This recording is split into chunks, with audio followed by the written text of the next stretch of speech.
विश्व 24 न्यूज हर पल आपके साथ।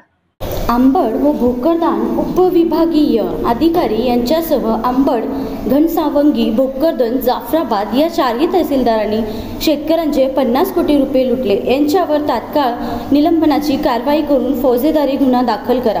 माजी मंत्री आमदार बबनराव लोणीकर यांची मुख्यमंत्री देवेंद्र फडणवीस, महसूल मंत्री चंद्रशेखर बावनकुळे यांच्याकडे मागणी।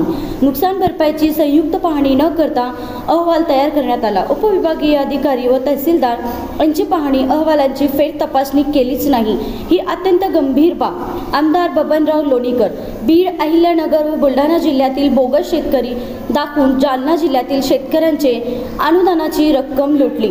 तात्काळ निलंबनासह फौजदारी गुन्हे दाखल करण्याची लोणीकरांची मागणी। भ्रष्टाचारांच्या प्रकरणामध्ये संबंधित अधिकारी जबाबदार असतील तर ते सर्व पुरावे मिटवण्यासाठी प्रयत्न करतील, त्यामुळे संबंधितांना तात्काळ निलंबित करा। आमदार बबनराव लोणीकर, प्रतिनिधी 2022-23 या वर्षी झालेली अतिवृष्टी व पूर, गारपिटीमुळे जालना जिल्ह्यातील शेतकऱ्यांचे प्रचंड नुकसान झाले असून शेतकऱ्यांना शासनाकडून सानुग्रह अनुदान मंजूर करण्यात आले होते। हे अनुदान शेतकऱ्यांना मिळणे अपेक्षित असतानाच उपविभागीय अधिकारी अंबड व भोकरदन तसेच तहसीलदार अंबड, घनसावंगी, भोकरदन आणि जाफराबाद यांच्या संदर्भात आणि संबंधित तलाठी, ग्रामसेवक, कृषी सहाय्यक यांनी खऱ्या लाभार्थ्यांना लाभ न देता बोगस शेतकरी दाखवून त्या शेतकऱ्यांच्या नावे अनुदानाची कोट्यावधी रुपयाची रक्कम हडप केल्याने प्राथमिक माहिती समोर आलेली आहे। त्यानुसार संबंधित दोन्ही उपविभागीय अधिकारी आणि चारही तहसीलदार यांना तात्काळ निलंबित करून फौजदारी गुन्हे दाखल करण्यात यावेत, अशी मागणी मुख्यमंत्री देवेंद्र फडणवीस व महसूल मंत्री चंद्रशेखर बावनकुळे यांच्याकडे माजी मंत्री आमदार बबनराव लोणीकर यांनी आज केली। अतिवृष्टी, पूर व गारपीट यामुळे त्रस्त झालेल्या शेतकऱ्यांना शासनाकडून मोठ्या अशा अपेक्षा होत्या। त्यानुसार संबंधित शेतकऱ्यांना शासनाकडून सानुग्रह अनुदान मंजूर देखील करण्यात आले, परंतु त्या अनुदानापैकी 50 कोटी रुपये काही तलाठी, ग्रामसेवक, कृषी सहाय्यकांनी हडप केल्याचे प्राथमिक चौकशीत समोर आले आहे। खरे पाहता प्रत्येक गावात गारपीट, पूर किंवा अतिवृष्टीच्या झालेल्या नुकसानाची पाहणी करताना तलाठी, ग्रामसेवक व कृषी सहाय्यक यांनी संयुक्त पाहणी करून त्यांचा अहवाल सादर करणे अपेक्षित आहे।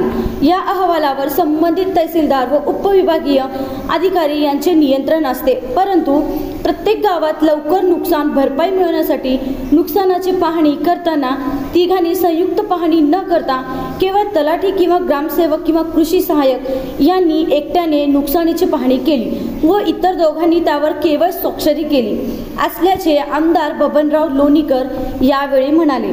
घनसावंगी, अंबड, जाफराबाद व भोकरदन या तालुक्यात 12,000 बोगस शेतकरी दाखवून त्यांच्या नावावर पैशासाठी तहसीलदाराचा लॉगिन व पासवर्ड वापरण्यात आला आहे। ही बाब अत्यंत गंभीर असून यावर तहसीलदारांचे नियंत्रण असणे अपेक्षित आहे, परंतु तसे नियंत्रण असल्याचे दिसून येत नाही।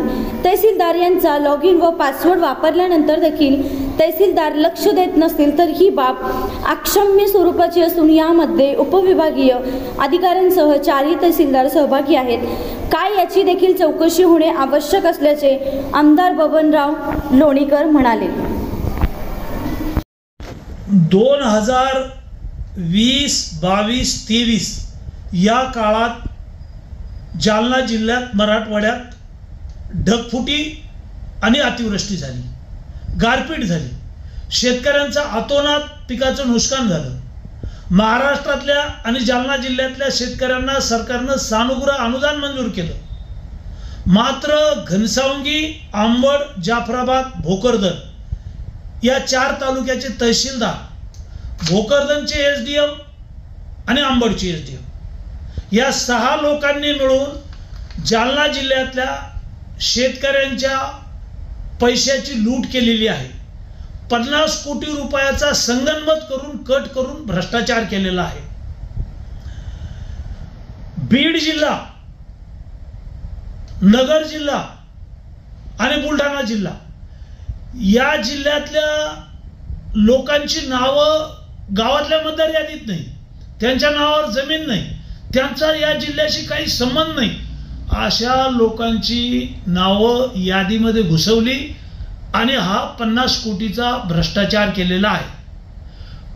पहिल्या टप्प्यात 4 तहसीलदार आणि SDM यांना तातडीनं निलंबित केलं पाहिजे. काही गावच्या तलाठी आणि ग्रामसेवक कृषी सहाय्यकांना पकडून यांनी हे सगळा भ्रष्टाचार केलेला आहे. या सर्वांना तातडीनं निलंबित करावं, यांच्यावर फौजदारी गुन्हे दाखल करावे. शेतकऱ्यांचे पैसे लुटले, ते भ्रष्टाचार केलेला आहे, चोरी केलेली आहे आणि म्हणून या सर्व लोकांवर निलंबन आणि फौजदारी गुन्हा दाखल झाला पाहिजे. तहसीलदारांचं लॉग इन असतं व पासवर्ड असतं.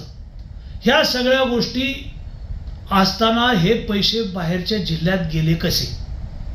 त्यामुळे ही चौकशी नीट करायची असेल तर तातडीनं यांच्यावर निलंबनाची कारवाई करणं आणि यांना पोलिसांच्या ताब्यात देऊन यांना जेलमध्ये टाकणं, फौजदारी गुन्हा दाखल करणं, अशा प्रकारची मागणी माननीय देवेंद्रजी फडणवीस, महसूल मंत्री माननीय चंद्रशेखरजी बावनकुळे, कृषी मंत्री यांच्याकडे मी मागणी केलेली आहे.